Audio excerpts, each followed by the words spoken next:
ভারত বনাম পাকিস্তান ম্যাচ কালকে রাত 8:30টায়। মানে ক্রিকেট বিশ্ব তাকিয়ে আছে যে ম্যাচের দিকে, যে ম্যাচের টিকিটের দাম মানে আপনার কয়েক ভরি সোনাও বিক্রি করতে হতে পারে, কেউ কেউ বলছে কয়েক ভরি সোনা বিক্রি করতে হবে তাহলে একটা ম্যাচ দেখতে পারবো।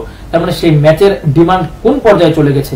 তো সেই ম্যাচ আসলে কতটা রোমাঞ্চপূর্ণ হবে, কেমন থাকবে একাদশ, কেমন হতে পারে একাদশ, দুই দলের মনোভাব কেমন হতে পারে, বা সামগ্রিক ক্রিকেট বিশ্বকালকে কতটা এটা নিয়ে মজা থাকবে, সেটাই আমরা শুনবো সাইফুল ভাইয়ের কাছ থেকে। পাকিস্তানের জন্য নেক্সট রাউন্ড খুব কঠিন হয়ে গেছে, আমেরিকার মতো একটা টিমের কাছে হারা। আমেরিকাকে আমি ছোট করছি না, তারা দারুণ ক্রিকেট খেলেছে, কিন্তু পাকিস্তান একটা পাড়ার ক্রিকেট খেলেছে, স্ট্রিট ক্রিকেট, রাস্তার ক্রিকেট। এটা ওদের বোলারদের কোনো লেন্থ কোনো কন্ট্রোলই ছিল না।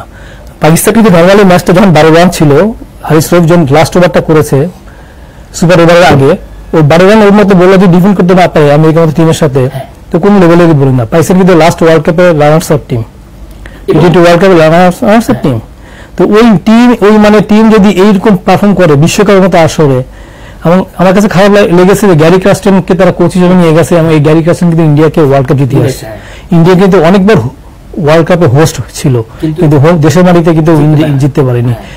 এখানে গ্যারি কাস্টেন কিন্তু একদম proven coach, as a batsman হিসেবে তার ইয়াতে বলবো না যে অসম্ভব ভালো একটা ব্যাটসম্যান ছিল, কিন্তু কোচ হিসেবে সে যে সামথিং স্পেশাল, এটা সে 2011 বিশ্বকাপে প্রমাণ করে দিয়েছে, ইন্ডিয়াকে সে বিশ্বকাপ জিতিয়েছে।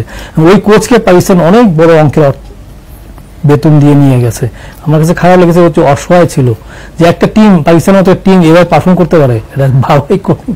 কিন্তু পাকিস্তানের শক্তিশালী লাইন কিন্তু বোলিং লাইন। এবার পাকিস্তানের মেইন শক্তি হচ্ছে, দলের মেইন শক্তি হচ্ছে বোলিং লাইন, সেই বোলিং লাইনই ডুবে গেছে। মানে এই যে একটা ব্যাপার, এমন 160 রান টার্গেট এটা ডিফেন্ড করতে না পারা, শাহিন শাহ আফ্রিদি, হারিস রফ, এদের জন্য, এদের মতো বোলারদের জন্য লজ্জা। এবং আমি বলবো পাকিস্তানের স্পিন যা তা অবস্থা, কোন স্পিনারই নাই। অথচ পাকিস্তানে কিন্তু আমরা সবসময় নাম করা সব বিখ্যাত জন্ম, ইন্ডিয়া পাকিস্তান তো স্পিন সেরা ছিল ওয়ার্ল্ডে, কিন্তু সেই পাকিস্তানের এখন স্পিনার নাই। আব্দুল কাদের তো বেঁচে থাকলে তো লজ্জাই পেত। এটা আমি বলবো যে পাকিস্তানের সেই সোনালী দিনগুলো, মানে বোলিং লাইনের সোনালী দিনগুলো যেন ম্রিয়মান হয়ে যাচ্ছে। এক্ষেত্রে ভারত কিন্তু তাদের দেখা রিস্ট স্পিনার, তারা ভারত কি আপার হ্যান্ডে আছে এই ম্যাচটা। ভারত খুব কনফিডেন্ট, ভারত আগে ম্যাচটা খুব ভালোভাবে জিতেছে। তো এখানে আমি ভারতকে 60-40 দেখবো, ভারত 60, পাকিস্তান 40। আবার এখানে একটা জিনিস কি, পাকিস্তান কিন্তু চাপের মুখে, প্রেশার থাকলে ওরা ঘুরে দাঁড়ায়। যদিও বিশ্বকাপে পাকিস্তানের রেজাল্ট ইন্ডিয়ার সাথে খুবই বাজে, জঘন্য রেজাল্ট, পাকিস্তান বিশ্বকাপে পায় না। এর আগে শুধু একটা বিশ্বকাপে দর্শকের দুবাই যেটা হয়েছিল 2022, ওইটা দর্শকেরই জিতেছিল। দেখা যাক কালকে কি হয়। পাকিস্তানের জন্য খুব কঠিন, কারণ আমেরিকা 2টা ম্যাচ জিতেছে, আর আমেরিকা যদি আয়ারল্যান্ডের সাথে জিতে ওদের 3টা ম্যাচ 6 পয়েন্ট হয়ে যাবে। সেক্ষেত্রে ভারত তো যাবেই, যেহেতু ভারত, সেক্ষেত্রে পাকিস্তানের জন্য কঠিন হয়ে যাবে সেকেন্ড রাউন্ড। ছোট দলের কাছে কোনো বড় দল হারলে এই মানে এটা একটা আশঙ্কা থাকে, পাশাপাশি সমীকরণ মিলাতে হবে আপনার, রান রেট, ম্যাচ জয় পরাজয়, না অনেক কিছু।